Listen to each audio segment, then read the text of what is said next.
Smith Show. For more information, go to thericksmithshow.com. If you've missed any portion of the program, you can download the podcast at thericksmithshow.com. You're listening to WIN, Workers Independent News, a diversified media enterprises production. I'm Doug Cunningham. Have Republicans used an illegal conspiracy to grab and hold political power in America? Evidence is mounting that they have. In fact, there is far more evidence of a GOP illegal conspiracy to disenfranchise voters than evidence of voters themselves committing Election Day fraud. The U.S. Supreme Court will hear a Wisconsin case, Gill versus Whitford, alleging that political districts in Wisconsin were intentionally designed to favor Republicans. That's an illegal, unconstitutional, partisan gerrymandering conspiracy. Those allegedly illegal districts produced the result Republican drafters wanted, a strong GOP majority in the state legislature. This allegedly illegal political gerrymandering is also happening around the country. Former U.S. Attorney General Eric Holder is working to overturn these illegal political districts. This fight is about more than partisan politics. This fight is fundamentally about saving our democracy. When Wisconsin's political districts were redrawn by the GOP in 2011 in secret by Republicans working at the law firm Michael Best and Friedrichs, the intent was clear. According to documents obtained by Wisconsin Senate Democrats when they briefly held the majority after recall elections in June of 2012, GOP drafters determined existing political maps would most likely result in 49 GOP seats and 50 Democrat seats in the state assembly. Republicans then used a computer program to redraw the districts to give Republicans an advantage. The program projected a 54-45 advantage in the assembly. More tinkering created a projected 59 state assembly seats that had 50% or more GOP voters. Federal Judge Kenneth Ripple, appointed by Republican Ronald Reagan, concluded that one of the purposes of the GOP Wisconsin redistricting was to, quote, secure Republican control of the assembly under any likely future electoral scenario for the remainder of the decade. In other words, to entrench the Republican Party in power. As black women in America face the double-barreled discrimination of race and gender pay gaps, a labor union resurgence is one thing that would help them erase that gap. The Economic Policy Institute's Valerie Wilson. The decline in unionization, both in terms of individual membership as well as state union density, have both contributed to the expansion of that gap. So if things had moved in the other direction, then I think it's safe to assume that we would have continued in making progress in narrowing the gap. The news is brought to you by Impact, the Ironworker Management Progressive Action Cooperative Trust. Impact's mission is more jobs for contractors and for ironworker members. You can become an ironworker in Washtenaw Community College's pre-apprenticeship program. Finish 24 credits at your own pace and become an Ironworker Local 25 apprentice. Earn while you learn. Apply now at wccnet.edu.iron. That's wccnet.edu.iron. You've been listening to WIN, Workers Independent News. For more information, visit workersindependentnews.com. It's time for the Rick Smith Show. I want you to get up now. I want all of you to get up out of your chairs. I want you to get up right now and go to the window, open it, and stick your head out and yell, I'm as mad as hell, and I'm not going to take this anymore. I don't want to abolish government. I simply want to reduce it to the size where I can drag it into the bathroom and drown in the bathtub. You bet I cut the taxes at the top. How dare you? How dare you? Go ahead. Make my day. The Rick Smith Show starts now.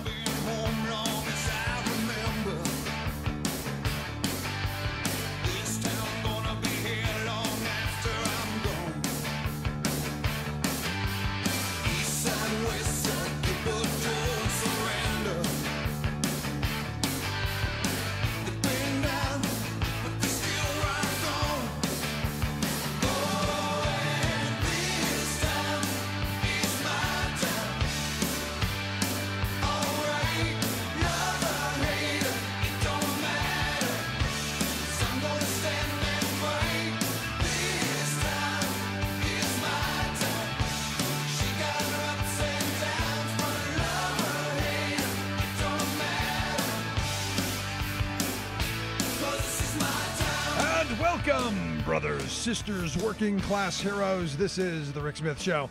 Thanks so much for being here today on the program. Lots to get to, lots to talk about. It's only Tuesday, and it seems like it's already been a full week.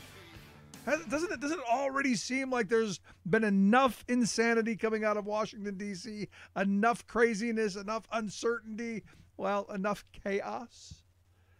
The Mooch is out. Mooch out. And 250 hours. We barely got to know the Mooch. And, I got to be honest, I've had, I've had backaches that last longer than he had his job. And think about it. Think about this guy. Sold off his businesses, made a whole bunch of, hey, I'm going to be communications guy. I'm going to get a job in the White House. And, basically upended his life to serve Donald J. Trump. The man who says loyalty, we need loyalty. We need people to be loyal. And I guess it's most of us think loyalty is kind of a two-way street. You treat me well, I'll treat you well, we'll be loyal. No, not here. You be loyal to me, and, well, there's the door. Now, the question is, with the Mooch out, was this Kelly's first act as chief of staff? Some say yes. Or was it, as I said yesterday?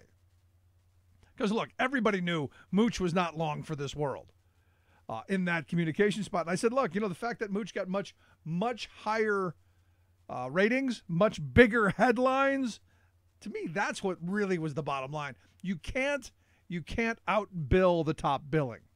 Sorry, that's it. So that was kind of the big news. Mooch is out. But, here's the thing. On top of the Mooch, on top of Scaramucci going to the door, exit stage left, we find out. and I don't know why.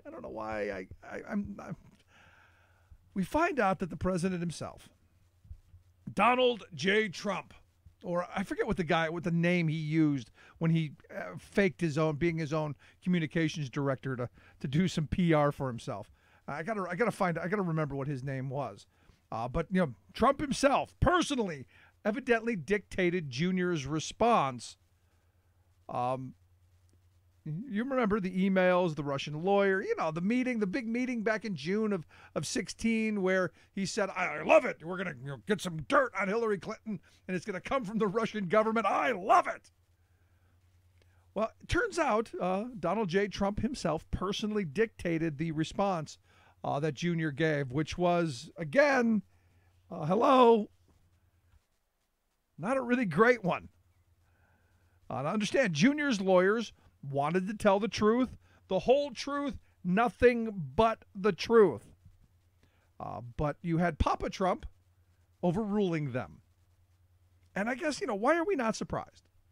Now, the Washington Post reports that, quote, on the sidelines of the G20 summit in Germany last month, President Trump's advisors discussed how to respond to a new revelation that Trump's oldest son had met with a Russian lawyer during the 2016 campaign, a disclosure that advisors knew carried political and potentially legal peril. The strategy, according to what the Washington Post is reporting, the advisors agreed should be for Donald Trump Jr. to release a statement to get ahead of the story. They wanted to be truthful, so their account couldn't be repudiated later if full details emerged. You see, here's the thing. They knew the emails existed, and they didn't want them to jump up and bite them in the you-know-where. These are their lawyers. Their lawyers, this is their job. Their job is to critically think. Their job is to evaluate a situation and, keep you from yourself a lot of times. You pay them to keep you out of the mess that you're now in. Because nobody bought the line. I think of the old saying that, you never lie to your priest or your rabbi or your lawyer. And I think it's a pretty good one. You don't want to lie to God, because that's going to come back and bite you. And don't lie to the guy who's going to help you and defend you. It's just, again, they're smarter than we are. They're smarter than everyone else. Now, the Post continues, quote, but within hours at the president's discretion, the plan changed. Flying home from Germany on July 8th aboard Air Force One, Trump personally dictated a statement in which Trump Jr. said that he and the Russian lawyer had, quote, primarily discussed a program about the adoption of Russian children when they met in June of 2016, according to multiple sources with knowledge of the deliberations. The statement issued to the New York Times as it prepared an article emphasized that the subject of the meeting was, quote, not a campaign issue. And you go, look, nobody buys that. And I didn't buy it when it came out. Really? During a campaign, during a heated campaign, you're going to take time out to talk about Russian adoption? No, it's never going to happen. You are not going to get your top 3 advisors to sit down in a meeting on Russian adoption. I'm sorry, I love children, big adoption fan. Not going to happen during a campaign. Now, it's interesting to me that Kushner is now taking, Jared Kushner, one of the top advisors to the president, is taking we were just inept. In fact, told a group of interns that, well, we couldn't have colluded. Couldn't have possibly colluded because, well, we were inept. We couldn't even talk to ourselves, he claims. Which, leads me to the question, do you take any solace in the assertion that, sorry, we can't be guilty because we're too stupid? This is what they're telling. We were inept, we were incompetent, we were too stupid to know how to do this, or if we were being used. I mean, because there is that. You go, there's the theory that, they intentionally colluded. Donald J. Trump Jr. said, hey, I love it, give me that Hillary dirt. Let's have this meeting, give me that dirt. And then you've got the other hand saying, no, we didn't realize what was going on. We're novices. We're neophytes. We don't know what's going on. Do you take any solace? And are they any less guilty if they were duped and inept or if they knowingly colluded? At the end of the day, result the same.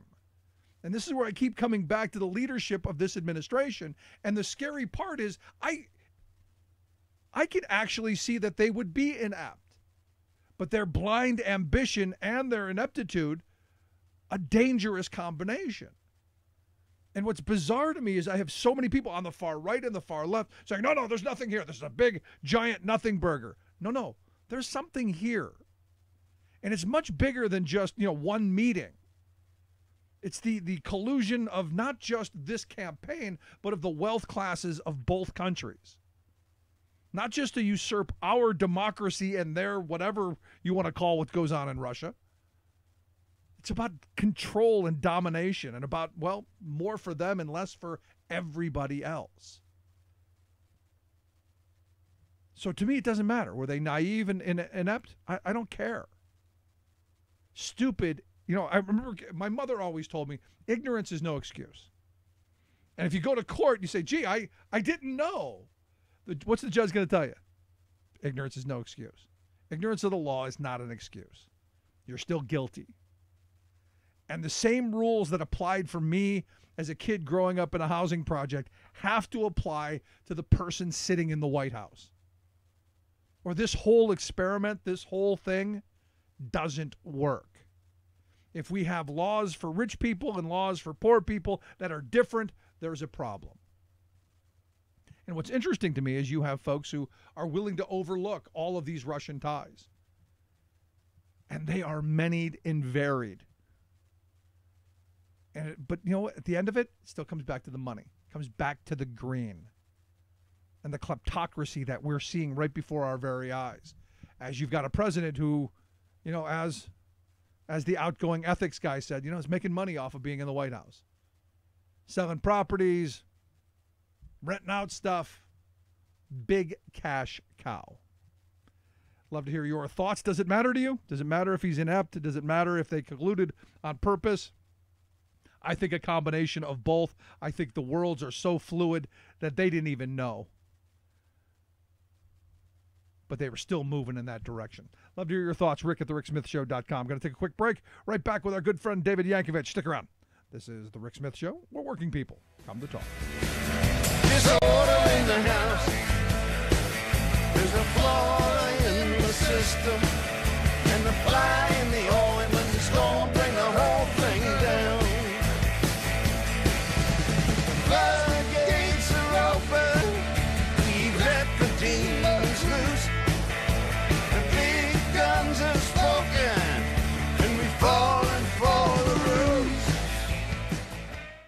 I'm Rick Smith, and this is Labor History in 2. On this day in labor history, the year was 1917. Frank Little, an activist for the Industrial Workers of the World, or Wobblies, was lynched near Butte, Montana. His beaten body was found hung off a railroad trestle. On it was pinned a disturbing note. It read, quote, "Others take notice. First and last warning. 3777 LDCSSWT. The numbers were the measurement of a grave. Each letter was the initial of a union organizer. The letter L for Frank Little was circled. The warning was clear. Union organizers leave town or die. Butte was copper mining country, and efforts to unionize the miners had turned the area into a battleground.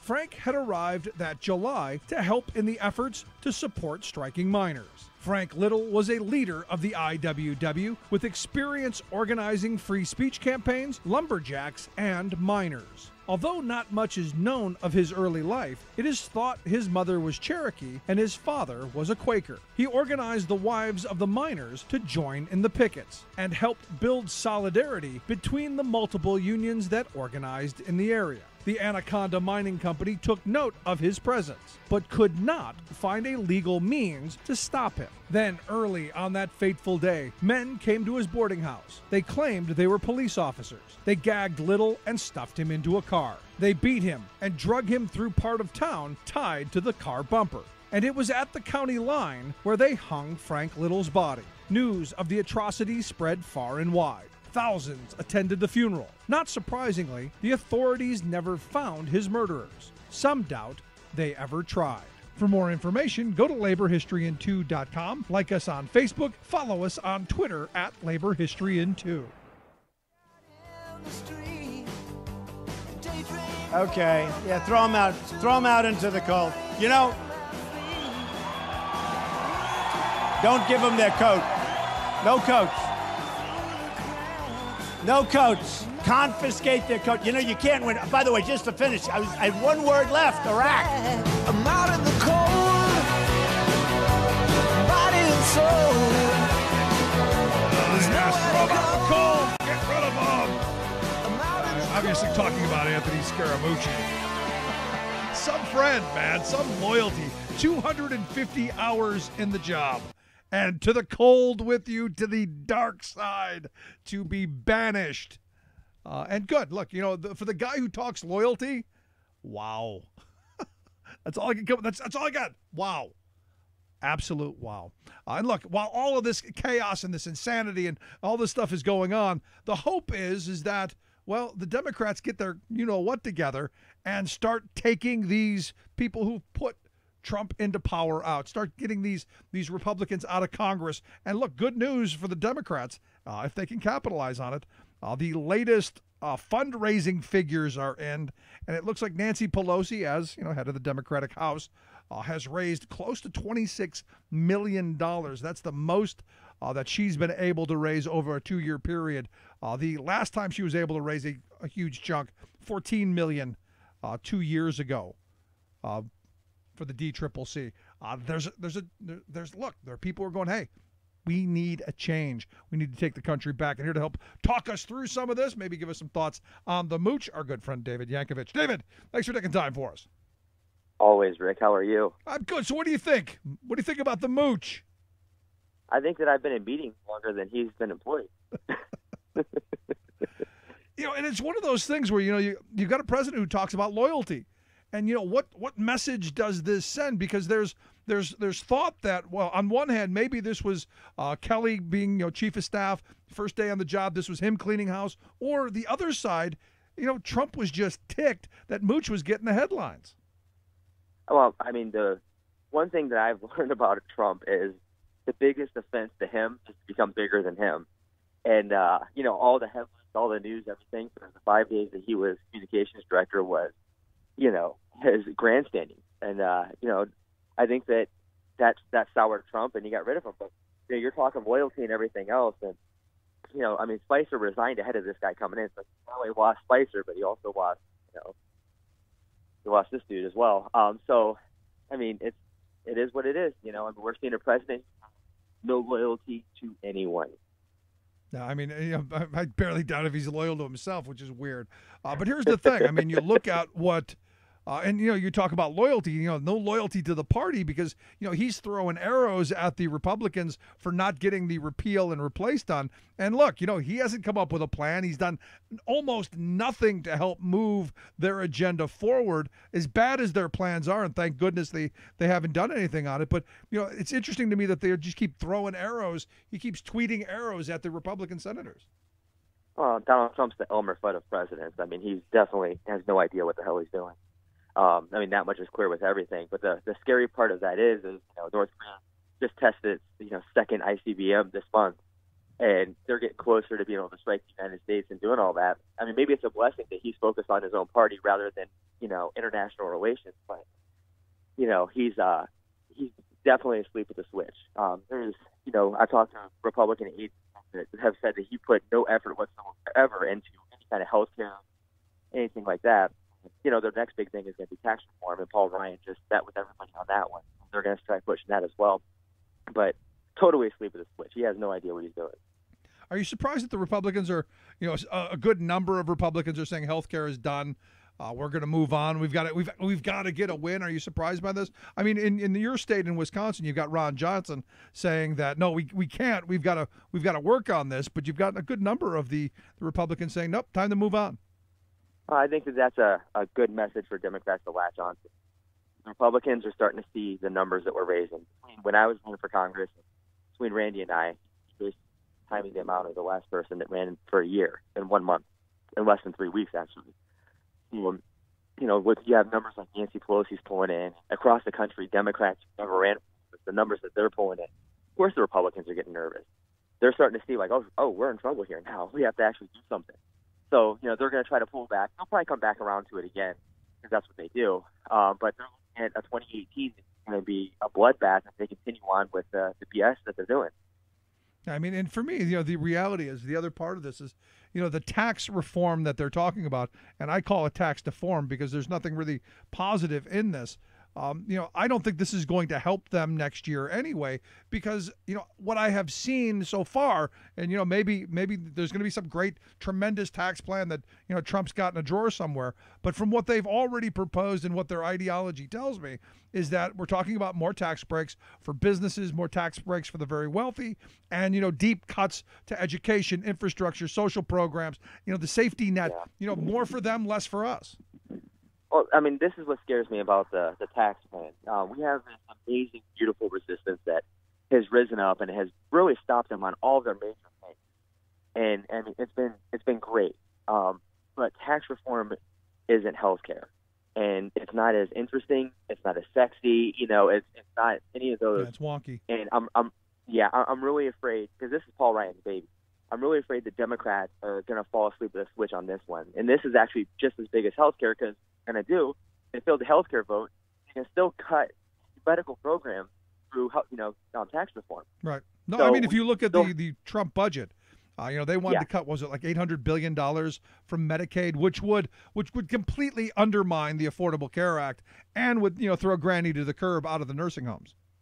Yeah, this is not the time to get complacent. This is the time to dig deep and really start giving them like a string of losses back to back. We're going into 2018 right now stronger than we've been in 20 years. No one could have predicted it. No one has ever seen this before. But I mean, we're raising money. Our message is out there. People are engaged. I mean, if we continue with what we're doing, we could pick up 250 seats in a House. So we have to really dig deep and just get through this next year and just take them out. Yeah, I don't care as long as you get to 219. Yeah. The reality being what it is. Because here's Well, the not only thing. that, but we're four governors away from having a constitutional convention that the Republicans can lead. So it's not just Congress. Right. Getting out there with every race. Yeah, because I don't see there being a chance of taking the Senate back. The House is where the hope is, and defending those governor's races, like where I live here in Pennsylvania, races in the country, as you've got a baby Trump character running against one of the most progressive governors in the country. Yeah, and it's like that, throughout the entire country. I mean, this is the election that will define us. It's going to be, who are we going to be as a people? Are we going to be hateful, misogynistic, sexist, xenophobic? That's what we're going to be? Or are we just finally going to step up and say enough? and I'm ready to say enough. Let me ask you this, because the Democrats have come out with their better deal plan, which some have attacked because it doesn't include all of the divisive social issues. You said a moment ago you have a message, and the message is getting out there. Is it the same message that the Democratic Party's pushing out, or are you talking about an independent message? I mean, we definitely have to go independent a little bit. Politics is local. So you have a national Democratic message, and then you have to have the local message from what's going on in your actual area. Like if you're in Flint, Michigan, the only issue that you should really be talking about is, of course, the water crisis, what's going on there, where,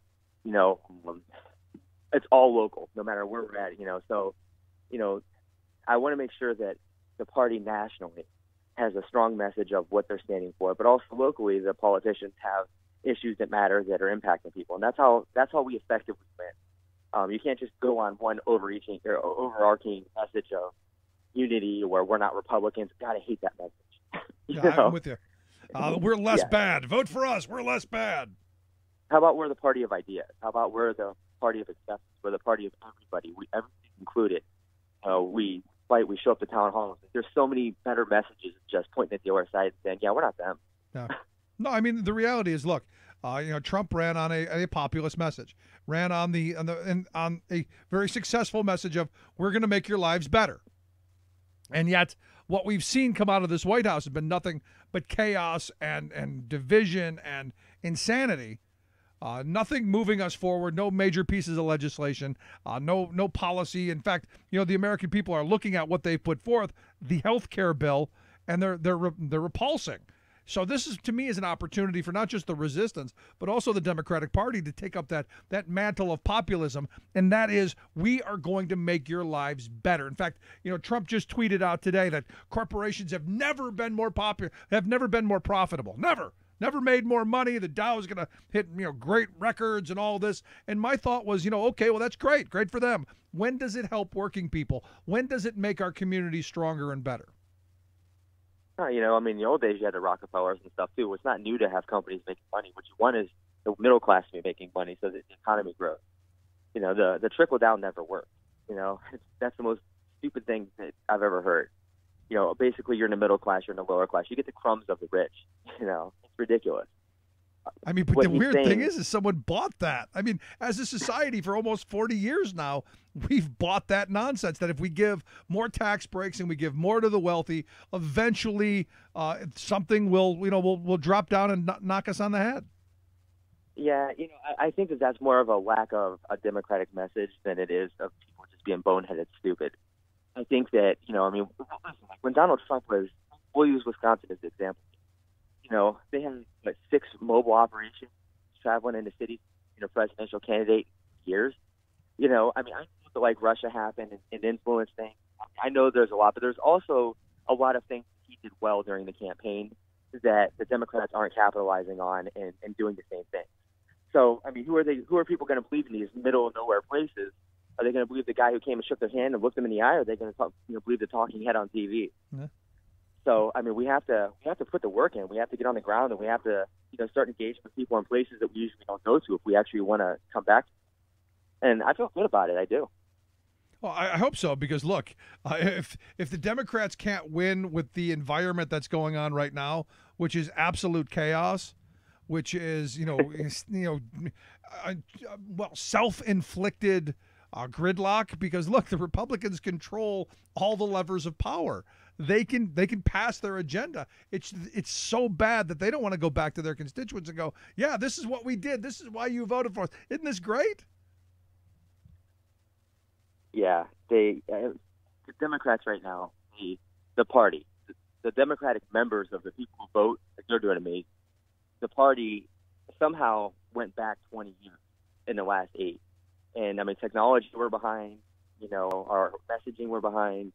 So, there's a lot of room for growth. And I don't know if that's going to be something that happens from them, or is it going to be something with me and you and everything where it's organic, where we do it ourselves.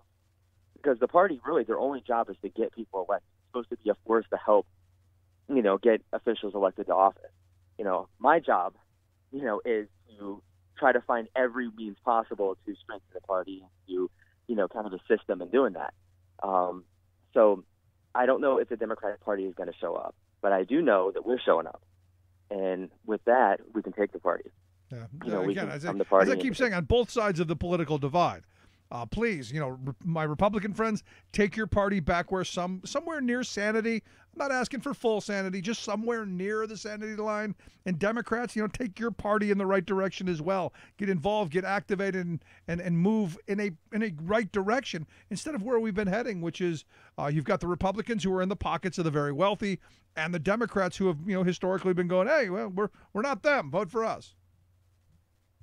Yeah, well, I mean, I do see that happening. I really do, especially a lot of the candidates who are running right now. I know that if they're elected, the party's going to be forced to change anyway, because you're going to have a membership base that completely rejects the notion of, hey, we're not the other guy. I mean, like Mike Levin in California right now. He's running against the wealthiest member of Congress. It's one of the best races in the country. And he's running on a message that basically, it's not that I'm not their license, but works with ideas. Works with everything, the gravitas of I'm going to be a congressman to represent people. I'm going to show up to town halls and sit them on all sides. And that's the kind of candidates that I'm seeing all over the country popping up right now. Randy Bryce here, he's not saying I'm not Paul Ryan. He's saying I've lived a hard life. I know what it's like to be a regular person. So, I mean, the party naturally, organically is going to change direction anyway, whether the actual nucleus of it does or not. Last question I wanted to get from you. Yesterday the Mooch news obviously dominated the news cycle, but it also came out yesterday that President Trump himself, from his lips, came the dictated, we were just talking about Russian adoption idea, which I got to be honest, just dumb. But, not surprising. I'm curious your thoughts. Well, I mean, just dumb, not surprising, pretty much sums up my thoughts on that one. The thing is the president did something he shouldn't have done. And, we all know it. He colluded with Russia. The investigation is moving forward. Everyone feels like it's a snail's pace. It's not history. It always goes slow. But he did something that is illegal. So every single time they say top line, whether it's Sessions getting perjury, whether it's Kushner, whether it's the president, always a self-inflicted wound. They're doing this to themselves. Trump could have came out right when he became president, went to the Democrats, put a Supreme Court justice on the bench that everybody agreed with, that I'm going to have an open and transparent Russia investigation, and it hit everything the right way, and he wouldn't have taken all this damage. Yeah. Only the Democrats would have said, wow, he did the right thing here. But he didn't. Came in, tried to obfuscate everything. He's trying to cause as many problems as he can. He's combative. He's arrogant. So, I mean, he's really just hurting himself. And it's going to be interesting to see how this plays out, because right now the line of attack looks like Republicans, like the House Judiciary Committee member Trent Franks, the Republican from Arizona, is calling on Mueller to resign, the special counselor, because, he had some conflict of interest claims. Evidently, he knew. Yeah, I mean, that's what they're trying to do. They're trying to obfuscate everything. The special counsel, what they're doing right now, I mean, he hasn't grandstanded. They're doing a thorough investigation as far as I know of. They're looking into everything they possibly can. Does the president fire him? Is he really that stupid? We're going to find out. Yeah, we'll find out. David, I appreciate the time, man. Great talking with you. Look forward to having you back real soon. Always. Thanks for having me, and hi, everybody. Yeah, thanks so much. Our good friend David Yankovic. And you want to check out his website, we'll get a link at thericksmithshow.com, or just go to davidyankovic.com. Quick break. Right back. Stick around. This is The Rick Smith Show. We're working people. Come right back.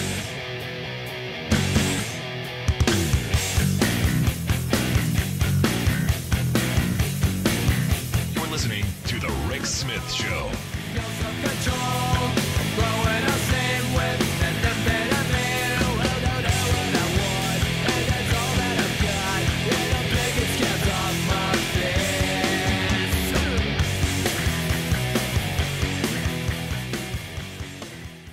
I'm Rick Smith, and this is Labor History in 2.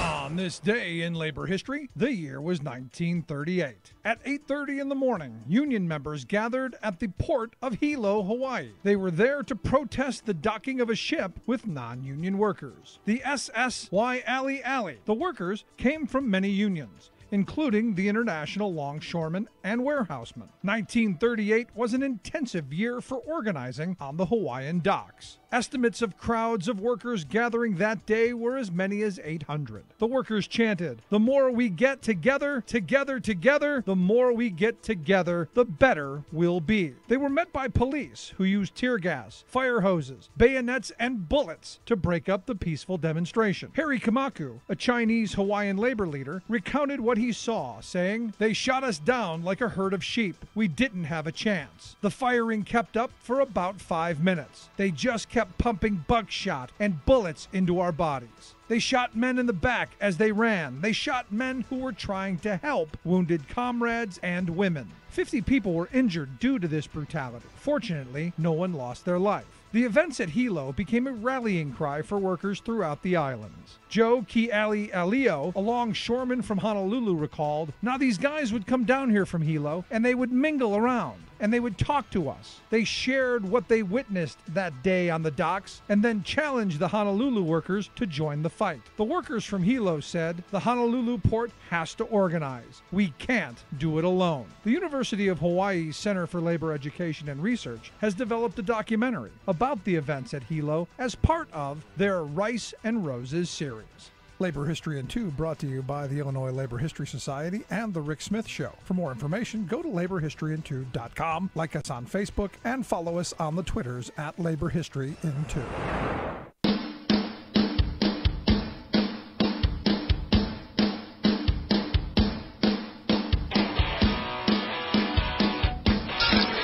Waving the flag of freedom for people, not corporations. Rick Smith.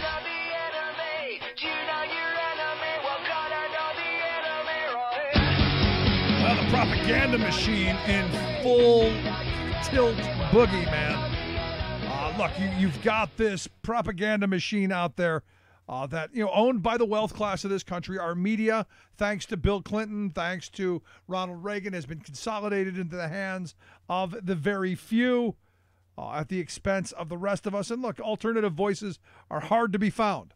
Honestly and truthfully, it's hard to find, the voices of opposition, if you will. Which is why, again, they want to undo net neutrality so that they have the ability to completely silence anybody that they don't see as, well, their person. Which is why when I saw this story over at Media Matters, they pointed out that this guy named Boris Epstein, I think his name is. He's a Russian-born American Republican strategist, according to Wikipedia, investment banker and attorney. Currently, they say he is the chief political analyst at Sinclair Broadcasting Group. He was a senior advisor to Donald Trump's 2016 campaign for president and previously worked for McCain Palin. So Boris resigned from his job there as an assistant communications director at the Trump campaign back in March, immediately got a job with Sinclair Broadcasting, and now he does these 60 to 90 second commentaries. Well, out comes the Mooch. Sinclair Broadcasting, being basically just a propaganda arm of the White House, sent Boris out to have his take on the Mooch. And I got to be honest, it's almost like they're not even trying to hide it anymore. Here, take a listen to the bottom line with Boris. Changes are afoot in the White House Communications Department. It may be hard to keep track of who's in, who's out, and more importantly, what this means for the American people. Let's break it down. The president wanted to bring in a fresh perspective to help manage and communicate the White House's message. The reins over communications are now totally in the hands of Anthony Scaramucci, the new communications director. He's going to report directly to the president. Sarah Huckabee Sanders has been promoted to press secretary after having been the principal deputy. I know Anthony personally. He's a good friend. He's unquestionably passionate and direct. That's been pretty obvious. He also has a high level of respect for media, having been a part of it himself. Okay, I can't take anymore. I'm sorry. I can't take anymore. I was going to play the whole thing. I just can't. Basically, it's a piece of how wonderful a choice it was by Trump to take Scaramucci. It was, he's going to redo the whole system and this is going to be great. And if you listen to his delivery, it's what I would think, it's what I believe Russian state television probably sounds like. And a guy named Boris defending the White House. And, the thing is weird. What's weird to me is that, only 250 hours Scaramucci was in office. Now, understand, Sinclair has been the water carriers of the Republican Party for a very long time. They were the ones who wanted to air the Hillary movie back several years ago, went to court over it. But here's the thing. They have 173 television stations across the country. And they are a power player. And this, bottom line with Boris isn't on just one station. It's a mandatory play on their 173 stations. So even if, stations don't want it, they have to take it. And, this kind of messaging and this is where I keep coming back to the reality. The reality is the wealth class is really, they're in our ear all the time. And we don't even know it most of the time. There was a study done not too long ago that said about 90% of everything we see, hear, and read in the hands of 6 multinational corporations. Think about that for a second. Virtually everything that you see, hear, or read is controlled by a handful of multinational corporations. The idea of local control and local content and alternative voices and alternative thoughts, that's not there anymore. The internet is the last place where, you can get some of that. And even that is being, divided up. And, with search engine optimization, you can, again, have in your face only what you want. The ability to think about someone else's perspective is gone. And that's what radio used to be. That's what television used to be.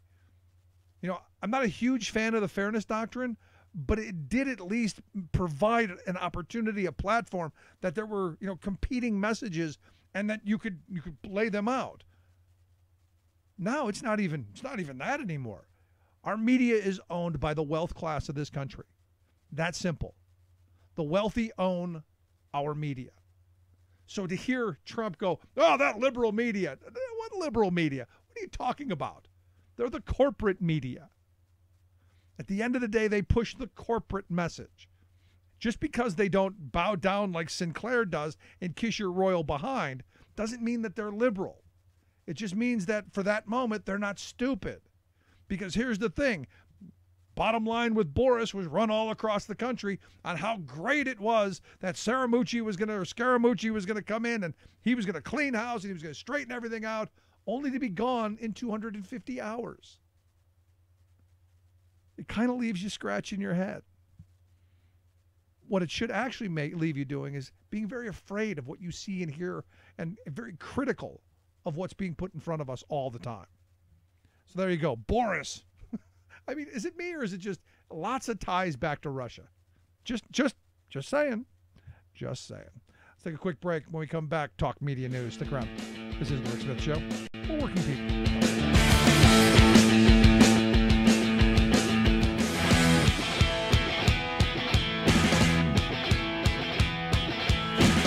I'm Rick Smith, and this is Labor History in 2.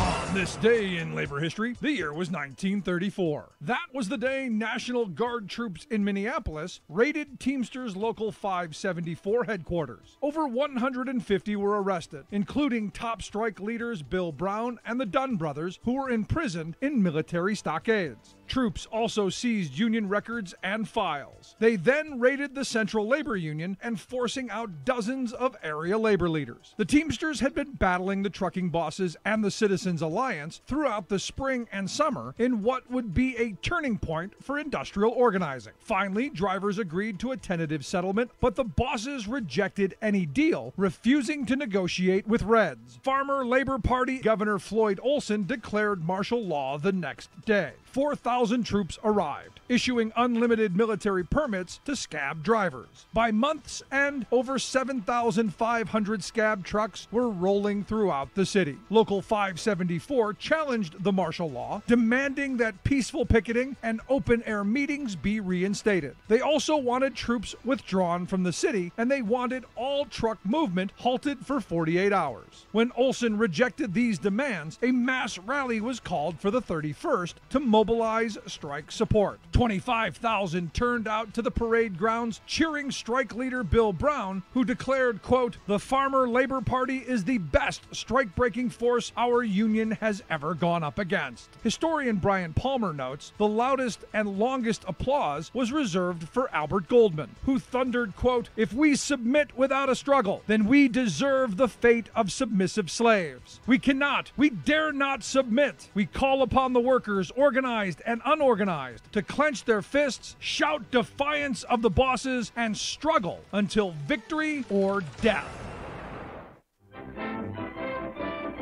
From United Nations headquarters in New York, this is your World in 2 Minutes. I'm your host, Luke Vargas, for Talk Media News. Venezuelan President Nicolas Maduro has a new lease on life. The embattled leader, who held off a recall vote last year, pulled off elections on Sunday that established a new legislative body with broad powers, including the ability to rewrite the Venezuelan constitution. The new legislature is reportedly planning to hold its meetings in the very chamber where Venezuela's official legislature is supposed to meet. That body fell into the control of Maduro's opposition in late 2015. As of press time, allies of President Maduro won every single one of the 545 seats in the new assembly, a result that doesn't square with Maduro's national popularity, which was tallied to be just 22% in May. Venezuela's Electoral Commission said 8 million people voted on Sunday, though third-party analysts put their estimates between 2 and 3.5 million. A range of regulations were changed ahead of Sunday's vote. For one, no journalists were allowed near polling places, nor were election observers. And after using indelible ink on voters' fingers in several recent elections to prevent repeat voting, that practice was done away with on Sunday. At least 10 countries announced Monday they won't recognize the elections. Among them, Argentina, Brazil, Canada, Mexico, and the United States. President Maduro mocked criticism of the election from the United States, referring to President Trump as Emperor Trump and asking why the hell he should care what the U.S. and others say about the election. The U.S. is expected to ratchet up sanctions on Venezuela. Last week, U.S. officials said they would sanction every member of the new Venezuelan legislature, and oil sanctions are reportedly in the works.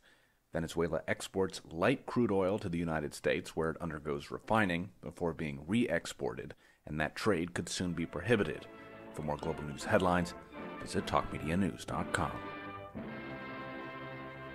The most important issues of the day. This is The Rick Smith Show.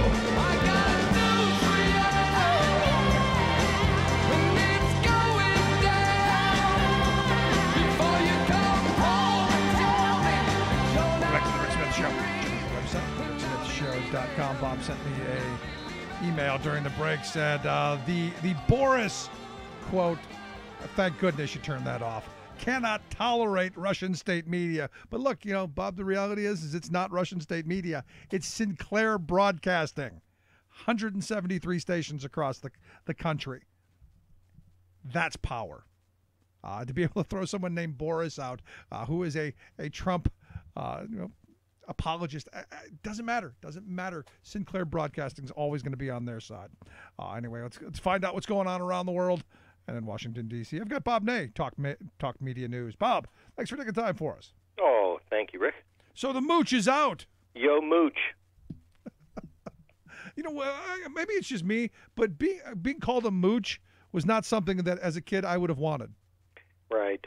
You know, July 21st, I posted right after his appointment, and I didn't do this on any inside knowledge, but I watched him, you know, and I immediately posted, this is the last thing the White House needs, and I'll take bets on how long he lasts. You know, I posted that. I had friends that wrote, very angry, give him a chance. And, of course, I wrote yesterday, this is what I said the 21st, the president didn't give him a chance, don't ask me to, you know.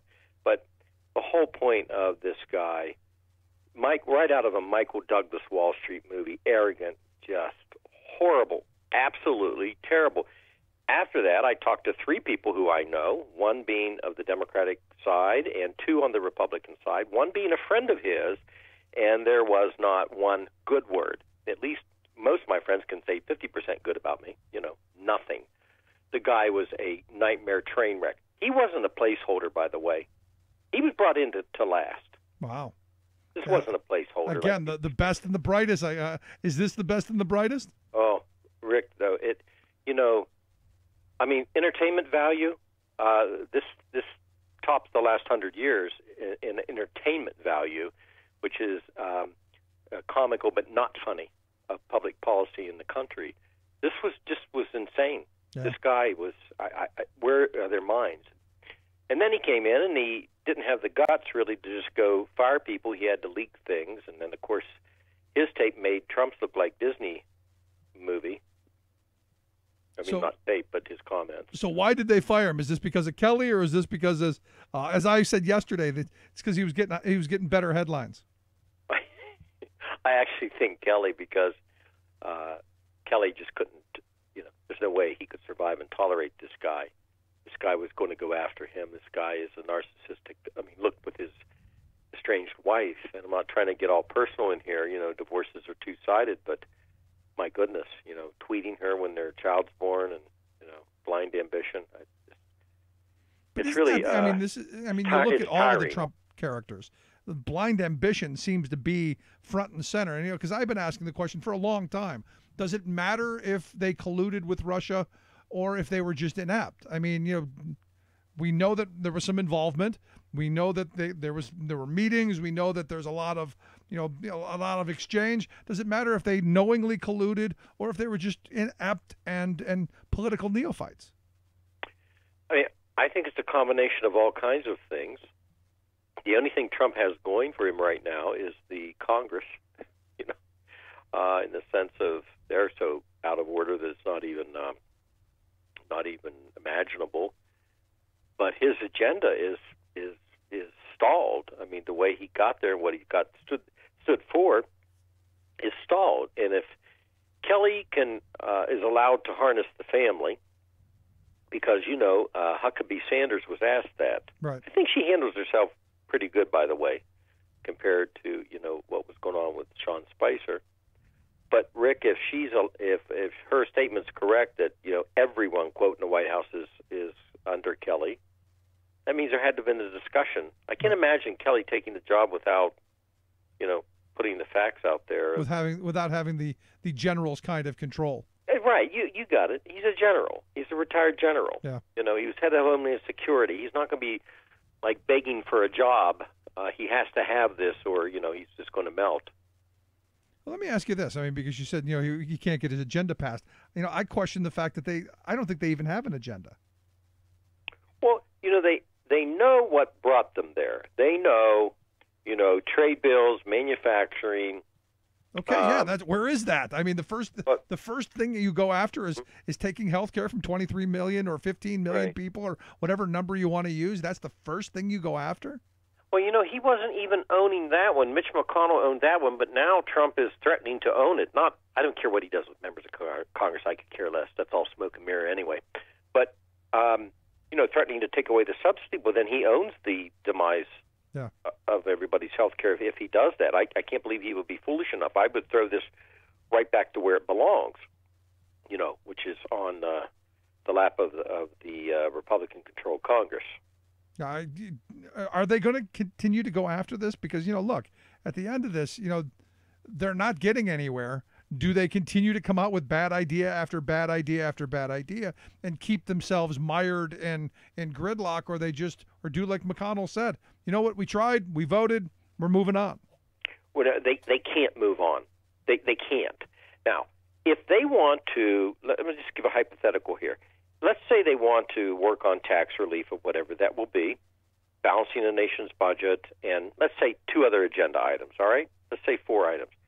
And at the same time, they want to continue to do something with health care. That's cool. They're not moving on, but they're, taking a break on the health care, seeing what they can come up with. McConnell's announcing, we're moving on. They can't move on. They can't.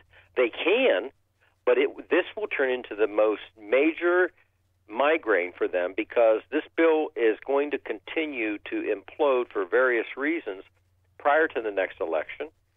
So I don't see where they can move on. Now, probably what may happen. Maybe this is, I don't know, some kind of wishful thinking. And I'm going to slight Chuck Schumer here for a second.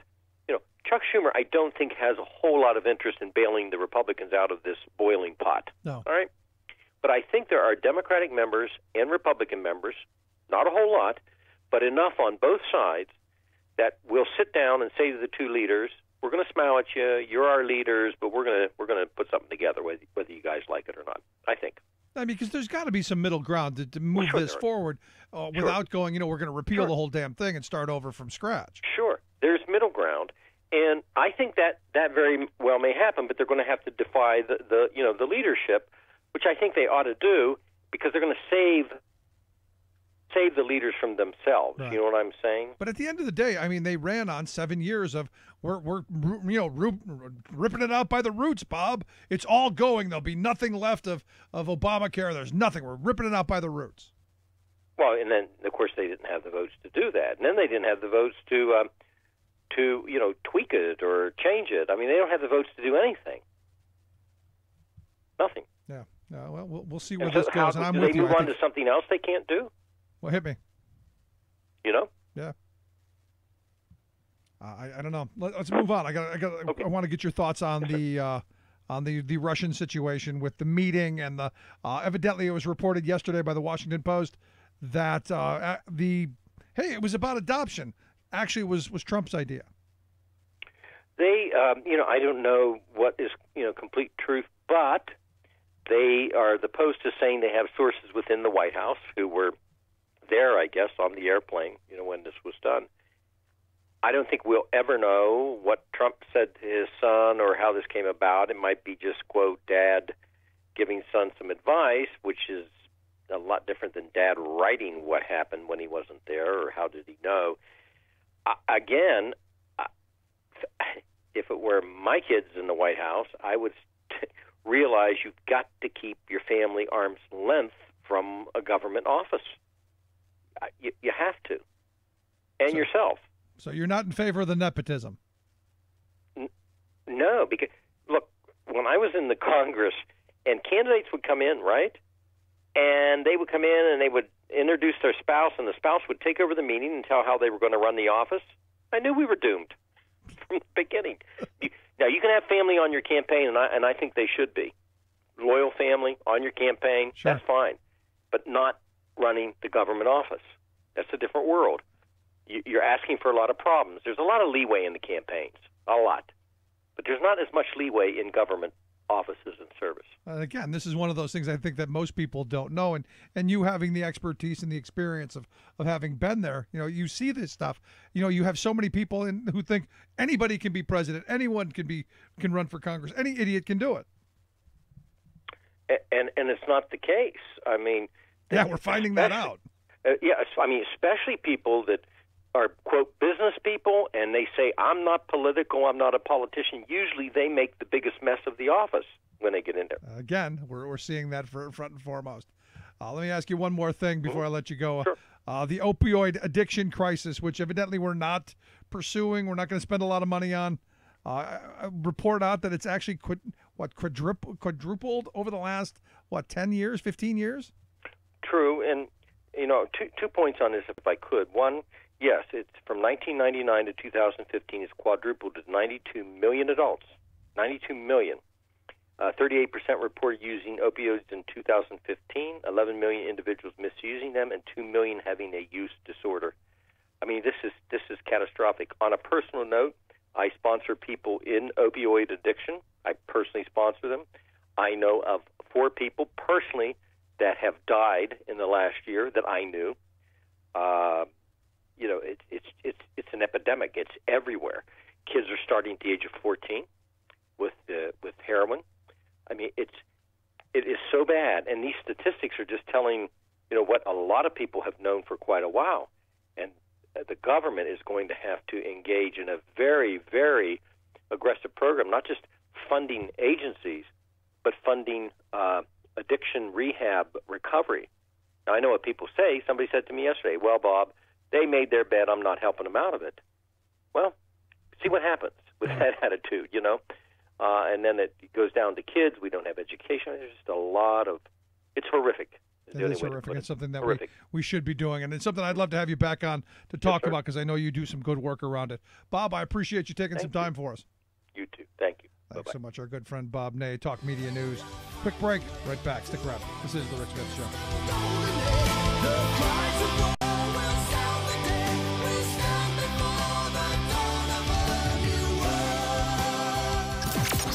Radio of, for, and by we the working people.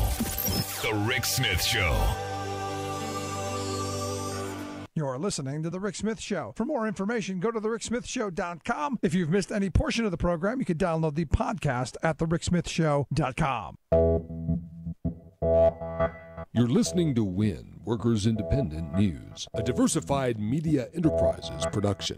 I'm Doug Cunningham. Have Republicans used an illegal conspiracy to grab and hold political power in America? Evidence is mounting that they have. In fact, there is far more evidence of a GOP illegal conspiracy to disenfranchise voters than evidence of voters themselves committing Election Day fraud. The U.S. Supreme Court will hear a Wisconsin case, Gill versus Whitford, alleging that political districts in Wisconsin were intentionally designed to favor Republicans. That's an illegal, unconstitutional, partisan gerrymandering conspiracy. Those allegedly illegal districts produced the result Republican drafters wanted, a strong GOP majority in the state legislature. This allegedly illegal political gerrymandering is also happening around the country. Former U.S. Attorney General Eric Holder is working to overturn these illegal political districts. This fight is about more than partisan politics.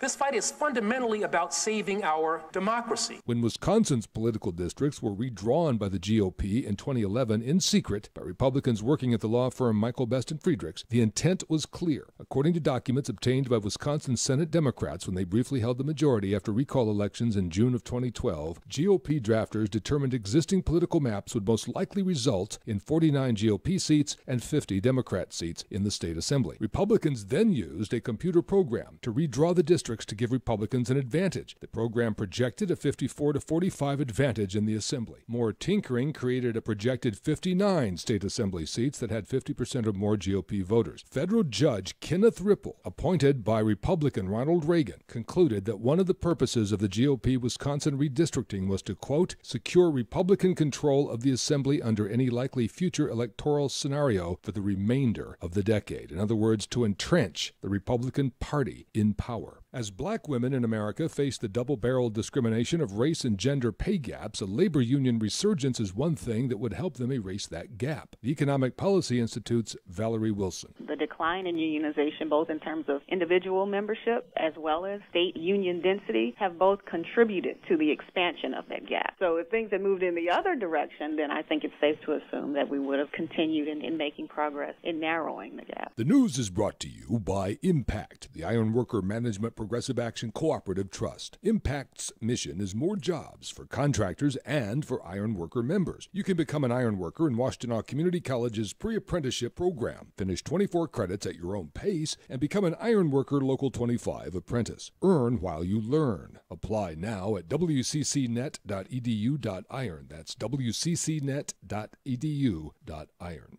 You've been listening to WIN, Workers Independent News. For more information, visit workersindependentnews.com.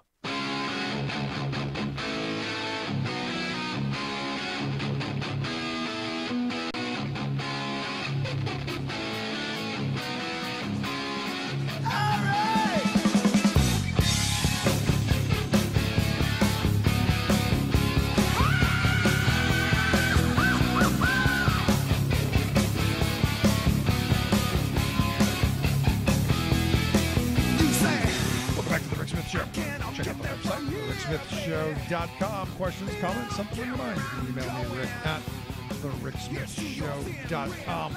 So we're seeing the Wall Street Journal. And this is one of those things where you go, the Wall Street Journal is reporting that the Pentagon and the State Department have a plan that would give Ukrainian soldiers and Ukrainian fighters anti-tank weapons, anti-aircraft weapons, other arms, so that they would be able to defend themselves against these Russian separatists. And, the part that shocked me in the article is that they are putting out this, or have let this be known, and the administration doesn't have a position. They have no idea what the White House is going to do, and yet you've got General Mattis, who kind of pushing this through without Trump. Interesting moment. And look, as someone who doesn't really have an idea of everything that's going on there, I go, are we arming people again? Is this a good thing? Is it a bad thing? That's why we've asked our expert in the area, Andrea Chalupa, to come talk with us. She's also the co-organizer of the March for Truth. Andrea, thanks for taking time for us. Thank you for having me, Rick. So have you seen this article by the Wall Street Journal? Yes, I have. And it's very interesting. It's something that both Democrats and Republicans pushed for under President Obama, and the fact that it finally came under Trump is very interesting. Now, as I was reading through the article, and maybe I read it wrong, but it said that the Pentagon has this plan, but the White House doesn't know about it, or hasn't signed off on it, or isn't isn't moving. And you look at the dynamics going on between Trump and Putin. This can't help him. Right. I mean, it's just like the sanctions bill against Russia that he has yet to sign. I mean, what this new development shows with giving defensive aid, major defensive aid that Ukraine's been asking for years, and Ukraine's allies and the U.S. supporters on both sides of the aisle have been asking for years. The fact that it's come down under Trump just sort of signals that, the Republican Party, which is historically very strong against the Kremlin, very hawkish, among the Ukrainian American community, there's a very large and vocal segment that is very Republican because of that. And with a Republican president, at least in name, in the Oval Office, with a lot of Republican people being flushed into the White House and other office in the federal government under Trump, you suddenly have these floodgates open to give Ukraine what it needs in order to have a very strong defense against Russia. So that's basically how this sort of transpired. It just sort of shows that the adults in the room in the Trump administration are, to some extent, in certain corners, working towards what they feel is sound policy in terms of global security. Generally, I'm opposed to the idea of handing out weapons to people, but in looking at this scenario, and the fact that over the last couple of years, I think it's been like 10,000 people in Ukraine have been killed since 2014 have been killed in this conflict. You go, at some point, don't you have to give people the ability to defend themselves, and not in a way where you're taking a spitball to a gunfight, but actually to be able to defend themselves. Right. What everybody needs to understand, this is very, very important, is that when Ukraine, so shortly after the fall of communism and Ukraine becoming a politically independent nation, free of Russia, so this was December 1994, a few years into Ukraine's new statehood, Ukraine struck a deal where they were convinced by the U.S. government under President Clinton, the British government, and the Russian government. So these three allies, at the time, we were allied with the West, with Russia, because we wanted to sort of start over in the 90s and give, and Russia was headed, was trying to sort of find its way with democracy. This was a totally different time in the world in 1994. So at this time, Russia, the Great Britain, and the United States convinced the Ukrainian government to give up its arsenal of nuclear weapons, which was, so that was huge. So Ukraine gave up all of its nuclear weapons, and we know that's like being a nuclear power is what Iran is striving for, what North Korea is striving for, and Ukraine willingly gave up its nuclear weapons, but for a price, and that price was assurance from the U.S., from us, from Great Britain and Russia, that should it be attacked, that these three countries would protect its security. Right. No, I mean, and this is one of those moments where you go, if you believe that we need to be moving towards getting rid of nuclear weapons and convincing nations not to pursue them, Yeah, we should actually end up holding up our end of the bargain, right? Exactly right. And so under President Obama, you had Ukrainians from, all walks of the political life, Ukrainians in the government, Ukrainian civic leaders. You had supporters who were, Republican leaders and Democratic leaders saying to President Obama, we must honor the Budapest Memorandum. We must honor it. Now, America and Great Britain and Russia, having had great lawyers, they worded the Budapest Memorandum in such a way that it had sort of tricky language where it wasn't directly enforceable. Like there's nothing in this language, in this very cleverly put together document that all parties signed that really bound the hands of the U.S. and Great Britain and Russia. But regardless, everybody sort of fought for the fact that in principle, Ukraine made such a major sacrifice for its own security, given who its neighbor is, Russia, and gave up its nuclear arsenal. So in principle, you must now come to its aid and defend it. Why would they give up such a wealth of power as being a nuclear power? So the Budapest Memorandum has been something that was a major issue these last couple of years, and people who supported Ukraine's sovereignty really pushed this issue to demand this defensive aid. And I really can't stress, in addition to that, I've spoken with Ukrainian soldiers and Ukrainian and those from the West who are security advisors from the UK, from the US, who are advising the Ukrainian military, and people who are focused in European and US think tanks in watching the movement of Russian tanks inside Ukraine and really tracking the war and Russia's invasion of Ukraine. And I can tell you one of the most disturbing things about Russia's invasion of Ukraine is that Russia is testing a lot of heavy machinery against Ukrainian soldiers that no American soldier has ever had to go up against. So the American military in fighting ISIS in the Middle East is used to a very different type of warfare than what Russia is waging on Ukraine. What Russia is waging on Ukraine, just this heavy amount of tanks coming in, is more like what we're used to in Right. World War II. World War II era, sure. Yeah. And these are brand new weapons that are being tested on Ukrainian soldiers in a military. And you have to keep in mind, Ukrainians are fighting with a military that was underfunded, under-maintained by its former corrupt leader, Viktor Yanukovych, who was a Putin puppet, who was elected with the major help of Paul Manafort. So just like Paul Manafort got Donald Trump elected here in the U.S., Paul Manafort got Putin's puppet, Viktor Yanukovych, elected in Ukraine. And what this Putin puppet went on to do was really weaken Ukraine's own military. And that's very familiar, that sort of weakening of a Russian ally, weakening the military, because now we see Putin's puppet Trump in the U.S. weakening the State Department, deliberately weakening the State Department, and to the point where, there's a mass exodus of top State Department brass who've been there for decades. Those who remain are miserable. I've spoken with some folks in the State Department. They're absolutely miserable under Tillerson. Nothing's getting done. Things are frozen. Things are grossly underfunded. So Trump's behavior in terms of defanging, taking the might out of our State Department is very similar to what Putin's puppet in Ukraine did to Ukraine's own military. So Ukraine is fighting when Russia invaded Ukraine, they had a weakened military to begin with. So that's what made the Budapest Memorandum so much more urgent, and the U.S. and Great Britain pledged, at least in principle, to defend Ukraine in exchange for giving up its nuclear weapons. What do you say to the person? Because I'm not a big war fan, to be honest. No, I'm not either. I'm not a war fan whatsoever. But I understand that if you're being attacked, you've got to be able to defend yourself.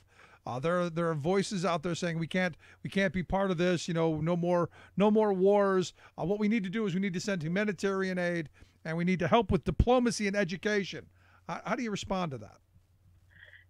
I'm a very interesting person, I have to say, to speak to this, because I grew up protesting Bush 1 and Bush 2's wars in the Middle East.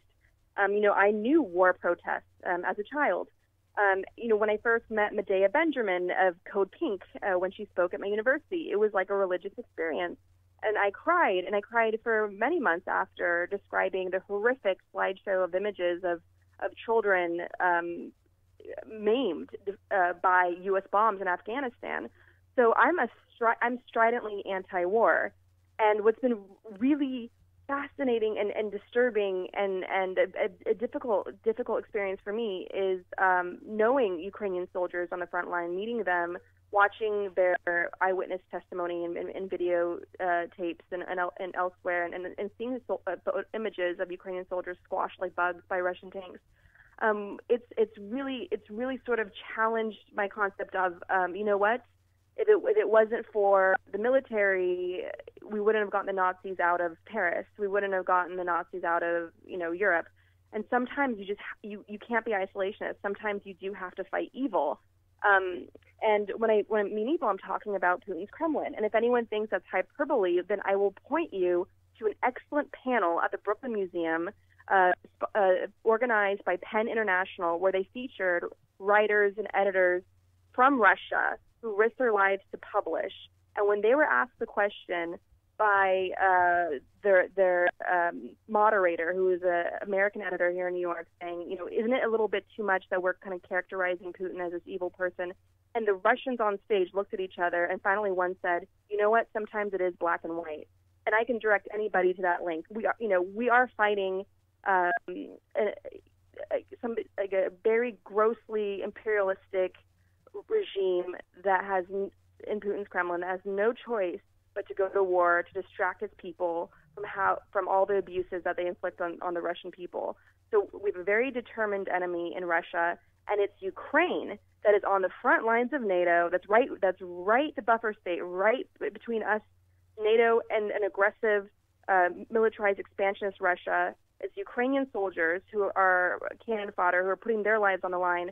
And what's heartbreaking is that these men and women who are signing up to fight the war and protect the rest of Europe from Russia, these are brilliant young people who, otherwise would be mechanical engineers, who otherwise would be doctors, who otherwise would be from all walks of life of society, contributing to the Ukrainian economy, contributing to the sciences and technology inside Ukraine, who'd be advancing their own society forward. And it's their lives that are being taken. And that's a huge cost to Ukraine's people, and it's heartbreaking. I can really go on and on about the specific individual lives that you have to keep in mind. Like, think about the people it's regular folks who've left their kids at home to go out and basically risk their lives for their country and for a free Europe. So let me ask you this. Because most of us as Americans, sadly, are ignorant of foreign policy and our relations around the globe. Ukraine is considered an ally, correct? Absolutely, absolutely. Ukraine is a very strong ally. Ukraine has suffered under Russian colonization, and Russian imperialism. And it's developed this whole beautiful culture of resistance over the centuries through its poets, through its songwriters, through its artists, etc. And it has this beautiful resistance culture, which we saw fully on display in the revolution of Euromaidan, which was essentially just an art festival, and that's what kept people out in the streets in those very Arctic, freezing cold months. And so it's extremely inspiring, their fight for freedom, and people are willing to risk their lives and live inside a prison, and they see the U.S., they see how we live, they see us on Instagram, and they want to live in a free country like the United States. They want to do business with their tech companies, their IT companies with the United States. They just want to be a fully functioning, stable democracy. That is what they want across the board. That's what they can all agree on, right. Except for some factions, and factions, mind you, that are being fueled and engineered largely with the help of Paul Manafort and his FSB-linked ally in Kiev, who is still very active in Kiev. I was just in Kiev, and that's what people told me. It really is. I tell everybody, is what Martin Luther King told us, and was absolutely right about. Injustice anywhere is injustice everywhere. And we've seen that as Americans so clearly, because if we had taken seriously what Russia was doing to Ukraine, what Putin was doing to Ukraine, if we had paid closer attention to that as Americans, we would not have been surprised when they came for us and hacking our presidential election, because all the things that Putin did to the United States, he tested them out first on Ukrainians with hacking the election, trying to change the election results, infiltration of political parties, buying off dark money, funneling into the opposition. Paul Manafort being, with his tentacles everywhere in Ukraine's government, trying to wield puppet strings there. If we had paid closer attention to the injustice that Putin was doing in Ukraine, we would not have been shocked, and we would have known who Paul Manafort was when he arrived to manage Trump's campaign in spring 2016. We would have all been shocked as Americans. Yeah. And not it's interesting how it all comes back to 1600 Pennsylvania Avenue and the orange guy sitting there. So last question I've got for you then, in looking at this, because, I grew up at a time, during the Cold War where we had all of these proxy fights going on all over the world. Are we seeing Ukraine become maybe that first or that next proxy war where, maybe we had seen things like this in the past between Russia and the U.S.? I think certainly, obviously the American military, NATO military is, we're doing exercises with our Ukrainian allies on the ground in the Black Sea, and that is necessary for us to do because we don't, like I've always said on your show, we have to think in decades. This decade, it's Ukraine. If Ukraine falls, Poland is next, the Baltics are next, and that's NATO. So, it's important for us to have this, military engagement partnership together so we can be prepared should the worst happen. As a country, for your own security, you always want to be prepared for the worst case scenario, or else you're completely caught off guard, just like Americans were in 2016, when we never could have imagined, not even President Obama, that what Russia was doing to Ukraine would come here, and it has. Yeah. Obviously something we will talk about as the weeks and months go on, and I'd love to have you come back and explain and keep us up to date, because look, you don't see a lot of this in the mainstream media. It's good to hear your thoughts. Thank you so much, Rick. I appreciate it. Andrea, thanks so much. I appreciate it. Let's take a quick break. Right back after this. Stick around. You're listening to The Rick Smith Show. For working people. Come to talk.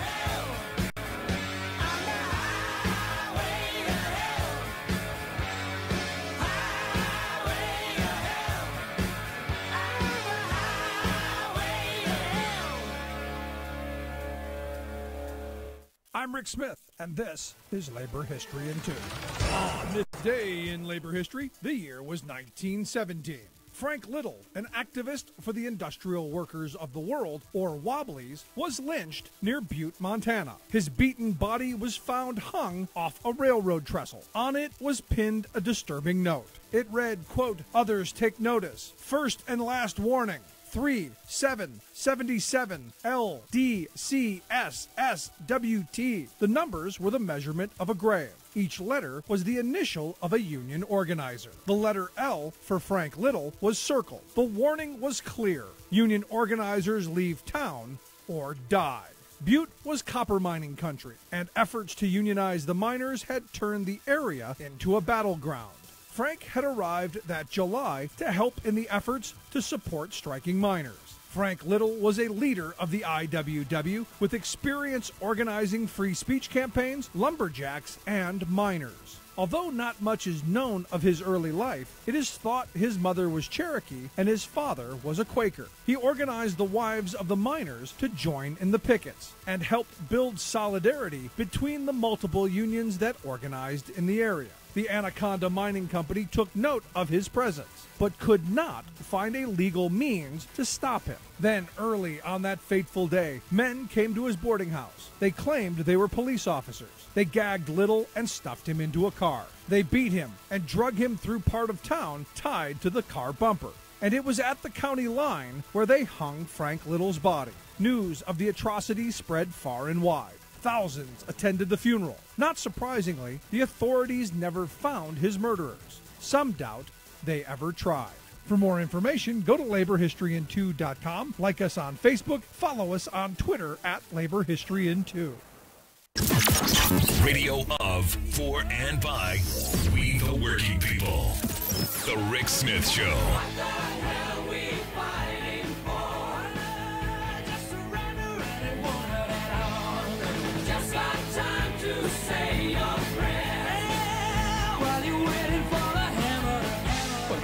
Smith Show. Check out our website, thericksmithshow.com.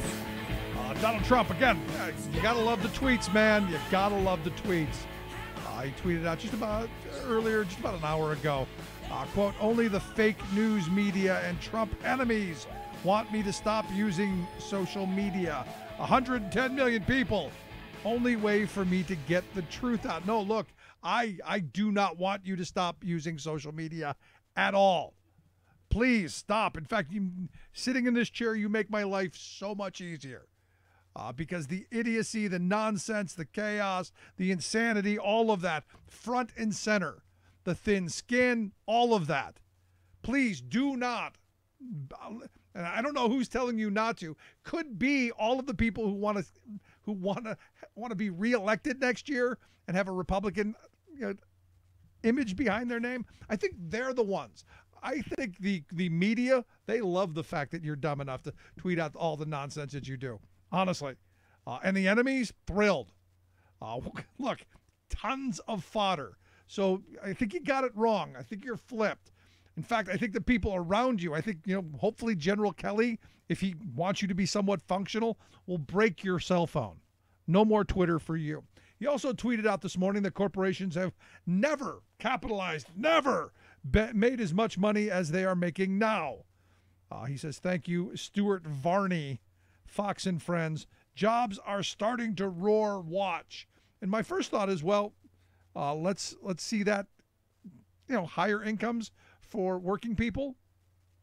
Not the case so far. Maybe work on our broken labor laws so that maybe, we move forward. I point out this story though because look, we've got the privatizer in chief who's going to continue to destroy public education. Detroit being the heart of this. There was a story over the weekend that pointed out teachers at the Michigan Technical Academy, one of the Detroit charter schools, being closed because it's a failure. Evidently, they sent out an email to their teachers saying, yeah, we know we were supposed to pay you over the summer. Yeah, we know, but no paychecks for the next 2 months. As you were promised, sorry, our creditors, they have to be paid first. Because here again, you have another bankrupt charter school.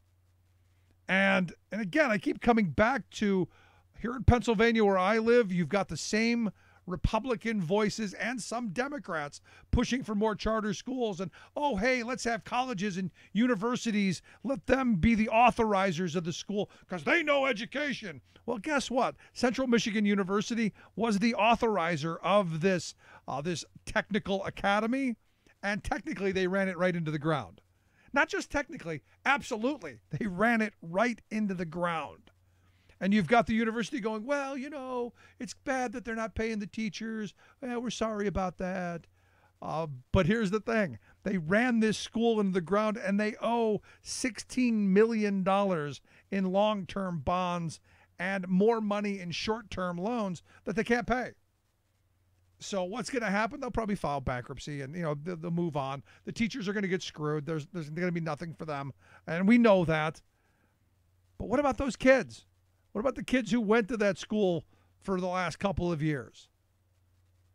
Because evidently this charter management company is only managing it for 2 years. I mean, and you're already that deep in hock. You know why? They're pocketing the money. Horrible mismanagement. And guess what? Failed academic record. Now, what if your local public school said, what, we've decided we're not going to pay the teachers for a couple months. We're going belly up. We owe our creditors and whatever. This is what privatization is going to bring us. Because the management company, they paid themselves. They paid themselves big last year. Now, they're not going to get paid for these 2 months, and nor should they, because they no longer have a charter because, and now I know some will say, well, Rick, it works. See, they pulled the charter. They weren't doing well. They weren't doing well because they're broke. They were spiraling into the abyss. And even in Michigan, they had to go, gee, we should probably do something. And this is my problem with you have these people who go, we should privatize all of education. Here where I live in Pennsylvania, there's a push to destroy and tear apart the state system of higher education, the 14 state-owned universities and colleges. And look, the big moneyed people wanted, because it's failing. And there was just a report out, and we're going to talk about it in the next segment. It basically said it's failing. We're going to be broke. It's all going to collapse. It's all bad. It's terrible. They have an agenda. Their agenda is to privatize. And of course, then profitize. Angering, frustrating, but not surprising.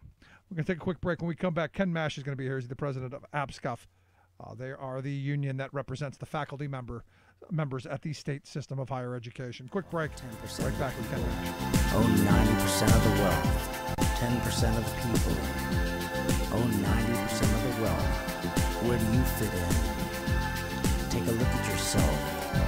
10% of the people own 90% of the wealth. Where smart policy and sound investment matters. The Rick Smith Show. I'm Rick Smith, and this is Labor History in 2.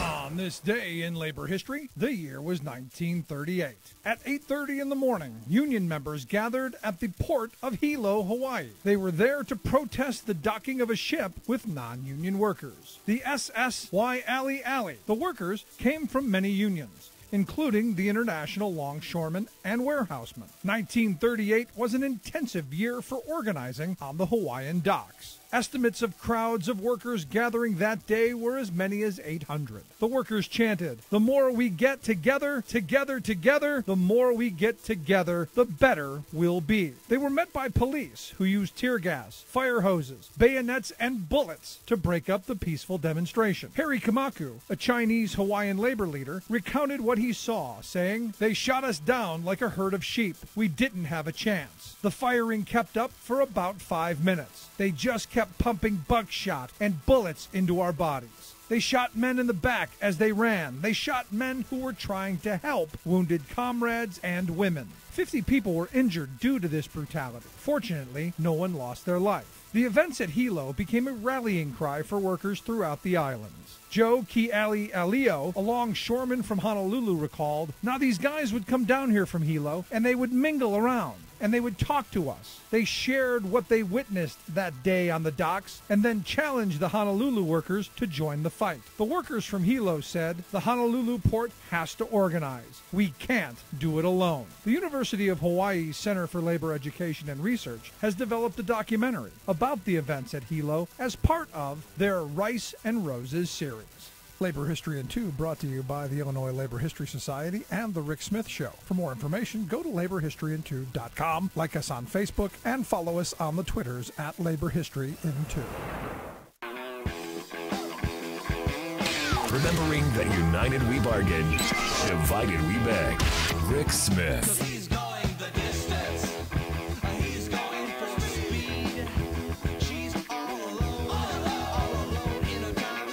Back to the Rick Smith Show. Check out our website, thericksmithshow.com. Questions, comments, something on your mind. You can email me at rick@thericksmithshow.com. So just reading this article that pointed out that the National Center for Higher Education Management Systems, yes, that's a mouthful, I know, or NCHEMS, evidently, they are saying that the state system of higher education, where I live in Pennsylvania, what I say is the jewel of higher education of the nation, they are claiming that it's just a matter of time before all of the universities become financially unsustainable. And, you look at the fact that as a state, we've walked away from education as a whole. I mean, honestly, you look at K through 12, back in the 80s, we were funding about half of public education. It's down to about a third now, and that's fallen onto the backs of the local tax base. Higher education, even worse. We used to fund, as a state, about 3/4 of the cost of tuition, and the student picked up the other quarter. Now it's completely the opposite. And now we're saying, no, take on higher loans, take on higher debt. It's insane, but it's what's going on. And to me, all of this All of this defunding of education is about privatizing and destroying, which is why we've asked Ken Mash to come talk with us. He's the president of the Association of Pennsylvania State College and University Faculties, APSCUF. Ken, thanks for taking time for us. Good morning, Rick. So, I'm looking at this, and, am I reading this report right? Basically, they're saying, it's not sustainable. You're going to be broke. Yeah, I mean, essentially, that report tells us what we already knew. This is not a sustainable path for our universities. And, the bizarre thing is that we get told by the legislature that our universities are failing and that our system is failing, which is kind of odd given that they've been starved. And, of course, they're not going to be doing well if they're going to be starved of cash. And the answer can't always be to push the cost onto the student because it's self-defeating in the end. Students can't afford to go, and that just exacerbates the problem. I look at this, and again, the fact that the state, through its budgeting process, through the choices that our legislators have made, have really created this crisis, in my view. Yeah, I mean, just look at the numbers that are there. If you look at the 2% increase, which is actually in the budget for the state system, even with that 2% funding, it'll still leave funding 25% below what it was in 2007, 2008. So, you can't keep on having, you can't keep on cutting or not keeping up with inflation for costs and expect that there's going to be a different result. And, it gets exhausting, too, to hear our universities referred to like their businesses meant to just operate and make money on their own. That's not what they are. They're supposed to be the means by which people achieve the American dream. And our universities are the ones that have consistently catered to first-generation college students, meaning that the students that come to our universities are the first in their families to go to the university. And as several reports have recently indicated, we are the universities that serve the working class in Pennsylvania. That is, that when we look at the bottom 40%, we bring in an inordinate share of those students to our universities. Now, having said that, over the last few years with the increased costs, we have seen a decline in the number of people from the bottom 40% who are coming to our universities. And I don't think it's because, they don't need a college education. I think it just has become way too expensive. Now, there are some who are saying, look, and I understand that, a couple of colleges have increased the cost of tuition by a percentage. There are some who are saying, you've got declining enrollments. Is this the best way to fix the system, is by raising rates and raising the cost of tuition while number of students in the seats are declining? Well, you get to this point where you have a structural deficit, and everything that you do to try and raise money ultimately winds up backfiring on you. So you raise tuition, you raise fees, and fewer students can afford to go. Your enrollment goes down. You cut programs, you cut faculty.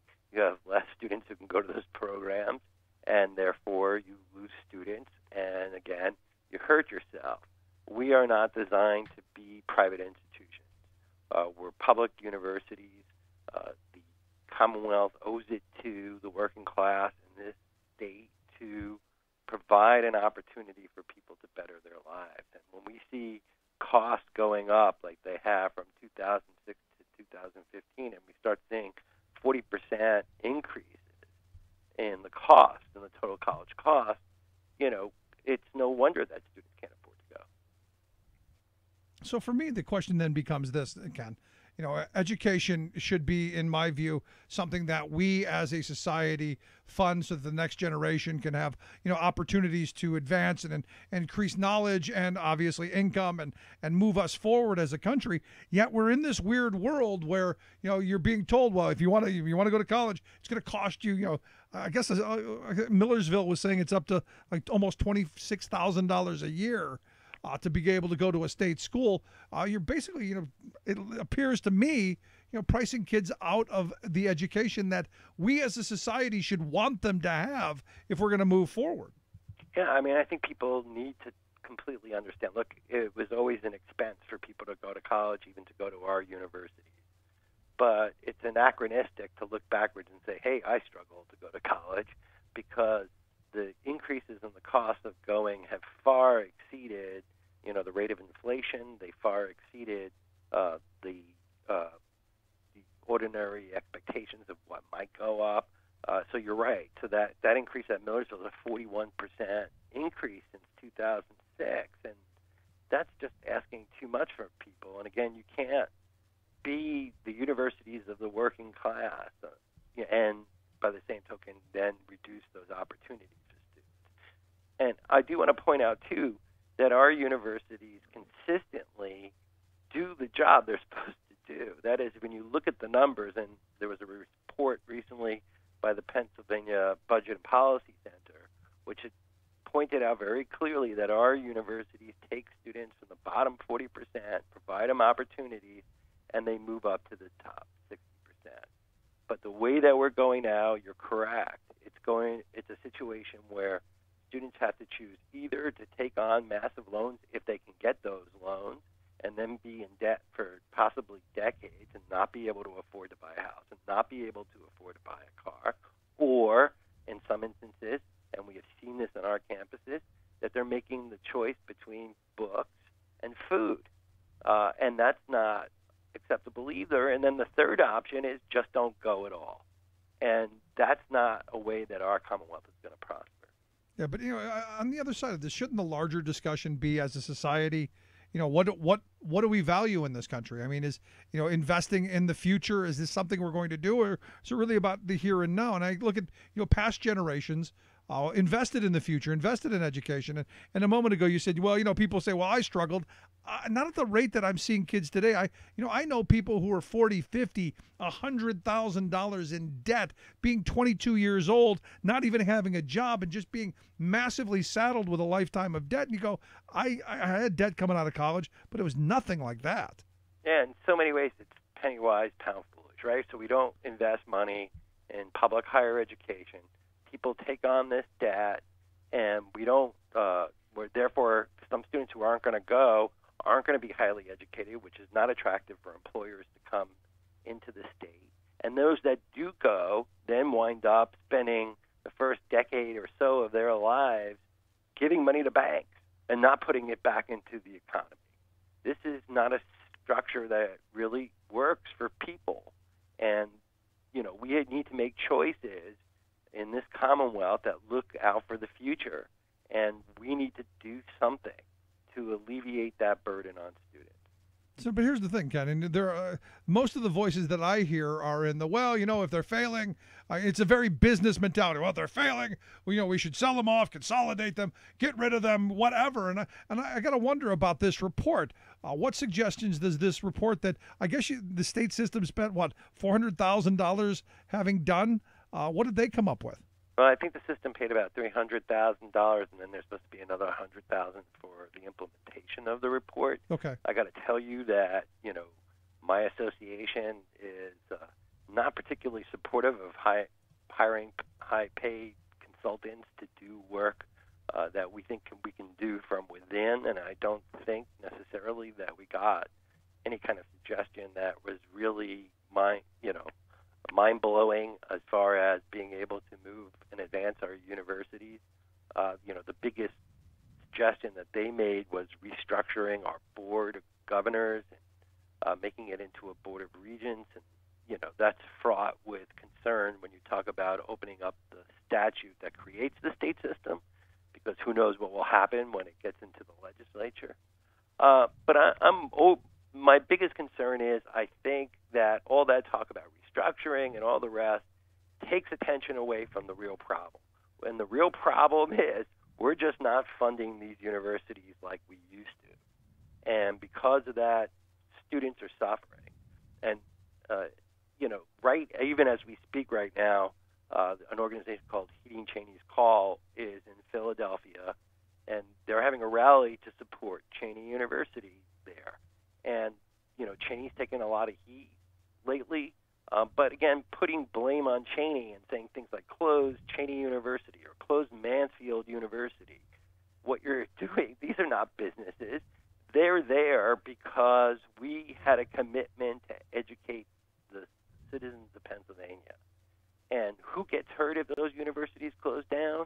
Well, it's the working class people who won't have the opportunity. If Cheney messed up, if the administration of Cheney messed up, and they did mess up over decades, in addition to funding issues that are there, well, what happens if you close that university down, or you want to close that university down, you're in essence making the argument that there is no need for that university, that students in Philadelphia, students in Harrisburg, and students all around who could use the type of education that Cheney provides, that they're not worth it anymore. And, that's just not acceptable. And that's true in Mansfield and Clarion and in Edinburgh, in that the northern regions of the Commonwealth where, are some of the most poor areas of our Commonwealth. And what we're going to do, and people are saying, is close those universities down, get rid of programs and the rest. What you're doing is you're shutting down opportunities for students, and that's just not acceptable. So, we're in this bind, and when you look around the country and what's starting to emerge, and you hear, New York State is offering free tuition for families making under $150,000, and there's other states out there that are looking at free tuition. We need to do something in this Commonwealth to alleviate the burdens on working class families. Yeah, I was just that was my last line of questioning, because, we hear about the declining enrollment. If you want enrollment to go up, you've got to have some incentives to bring people in, and rising tuitions, that's not the incentive. I like the idea of having, a free college for again, it's got to be within bounds. We don't want millionaires and billionaires sending their kids to our schools for free, but, working class kids should have that road, that opportunity. And the question that I then come back to, will the Republicans who control our legislature, and I put it on them because they control both the House and the Senate in an overwhelming fashion, will they move on something like this, or is it more just about privatize and destroy? Yeah, this is, we've got to really make a commitment to students. I say all the time, and not jokingly, with all these concerns about our decreased enrollment, let's try free tuition and see what the problems with enrollment are. I don't think there would be problems with enrollment at our universities.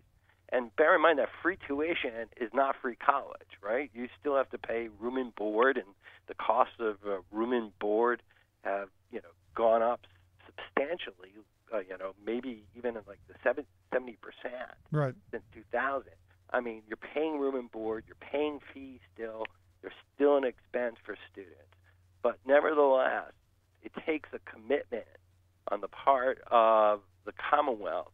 If we're going to be successful, all of us are going to be successful, we need an educated workforce. And, sometimes it's the very same business leaders who are saying that they need skilled workers, right? They need educated workers who are at the same time not making the argument that our university should be affordable so that we can train our citizens and that we can educate them. So, we need some common sense. I'm right there with you. So how do we do this? Well, Last question I've got. How do we move this agenda forward? How do we push for this? Well, our association, we've been looking at ways to make tuition more affordable. We're hoping to take some action. We're looking to work off of some of the reports that have come out of the Pennsylvania Budget and Policy Center, where they've made cogent arguments about why college needs to be more affordable. And I think they intend to come up with some suggestions about how that could be made more affordable. And so I think people, first of all, need to pay attention to what we're going to be doing. But they also, in the meanwhile, need to talk to their legislators, and they also need to talk to the governor. And this is not a Democratic or a Republican issue. This is an issue about working people and working families. If people are truly concerned, right, and saying our lives are not getting better, well, one way to make lives better is to provide opportunities for people, and this just makes total sense. I'm right there with you. Ken, I appreciate the time, and as you continue to push this out and advocate for sane, rational policy, we'd love to have you back. Thanks, Rick. It's always a pleasure. Always great talking to our friend Ken Mashkin. If you want to check out their website, we'll get a link at thericksmithshow.com. Quick break. Right back after this. Stick around. Listen to The Rick Smith Show for working people. Time to talk. Firefighters, my friend, and the kids locked in the Capitol are fighting till the end. And we're not gonna break tonight, and we're not gonna bend. Some say the union's down, but I asked around, and everybody said, this is a union town, all down the line. This is a union town, all down the line. And if they come to strip our rights away, we'll give them hell every time. This is a union town, all down the line. Remembering that united we bargain, divided we beg. I'm Rick Smith, and this is Labor History in 2.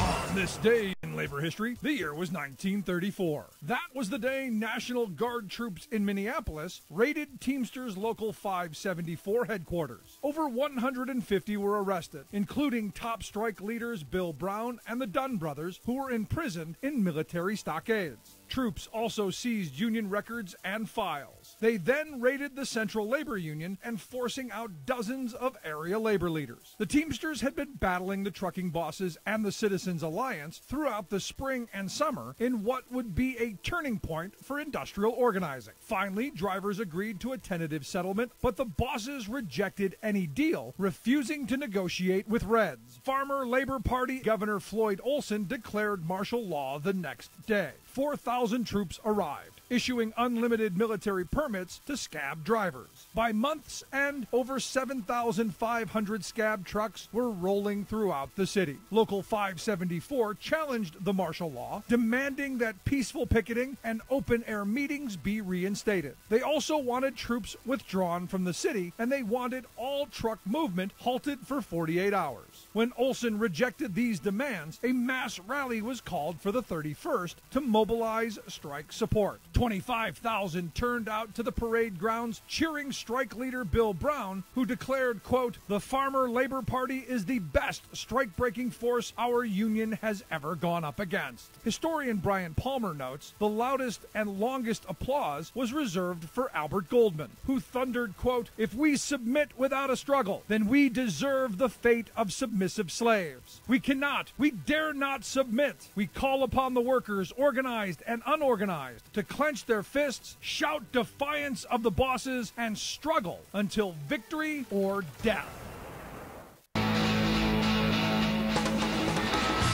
Making the blue blood see red. The Rick Smith Show.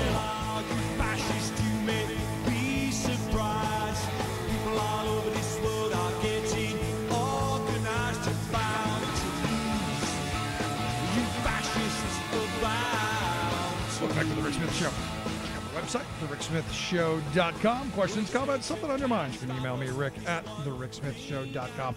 You know, I talk with Ken, and look, their union does some amazing work around organizing and fighting for, just for sanity. You look at the fact that, higher education in this state and really across the country has been under assault because there's a profit motive there. We've moved to a highly for-profitized higher education system, and I've been saying for years, it's what the right wants to do with K through 12. So all of the problems we're seeing in higher ed, they're coming to the rest of education. Because look, the investor class realizes we're not going back to manufacturing. Those great inventions of the past, that entrepreneurial spirit of the past, it's gone. Education's where the money's at. Education, we keep promising people there's a future for you. All you have to do is trust in yourself and invest in yourself, and you'll go far. And on a certain level, I agree. But the reality is you look at a lot of these for-profit colleges that, are just outrageously expensive, and basically you get nothing out of them.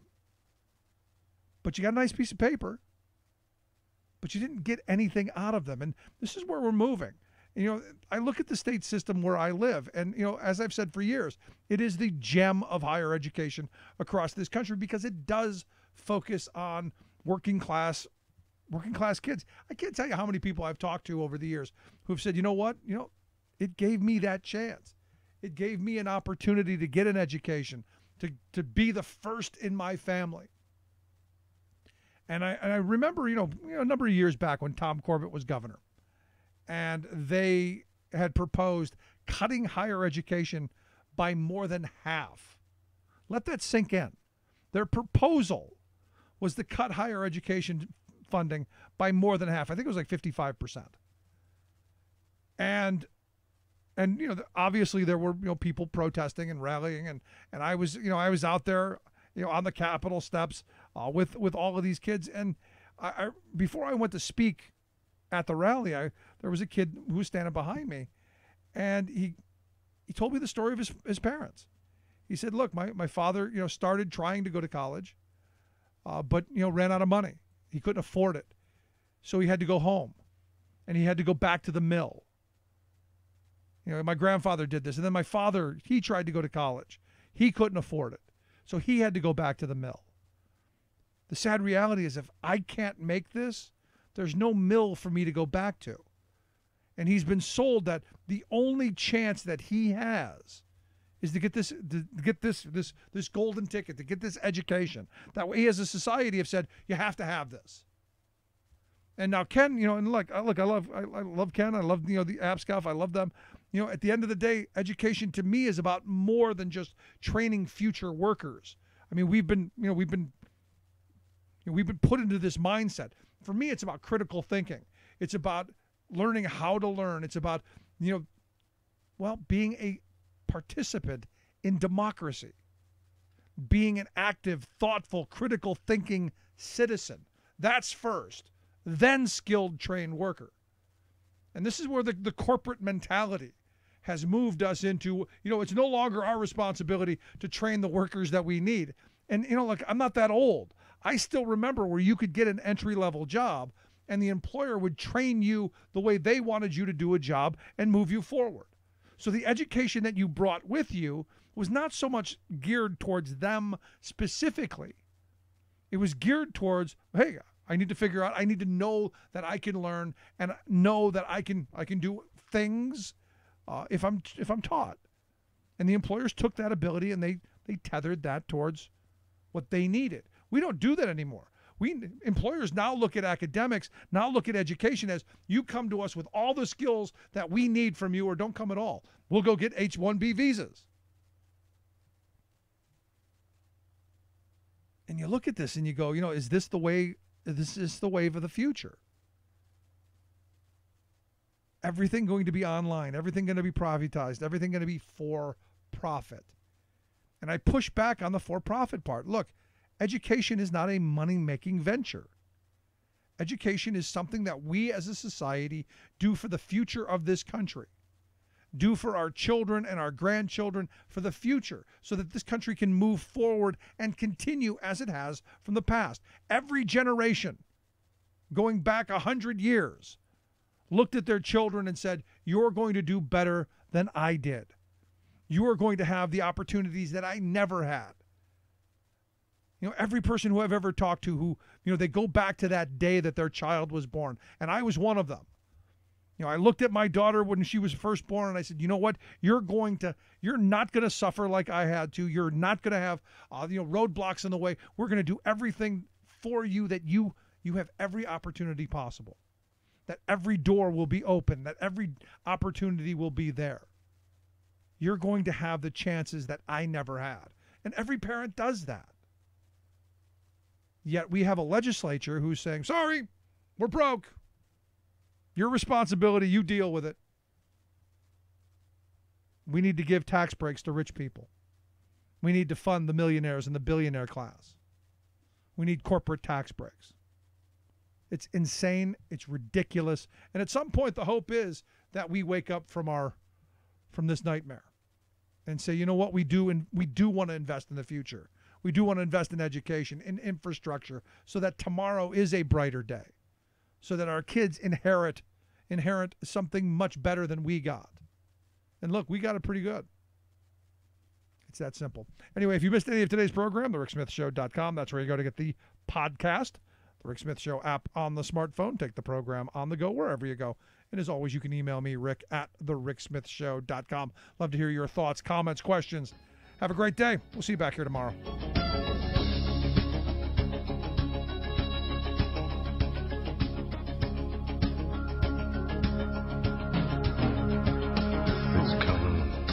You've been listening to The Rick Smith Show. Together, we can make America better. Email rick@thericksmithshow.com or interact with us anytime at thericksmithshow.com. Until next time, this has been The Rick Smith Show, where working people come to talk.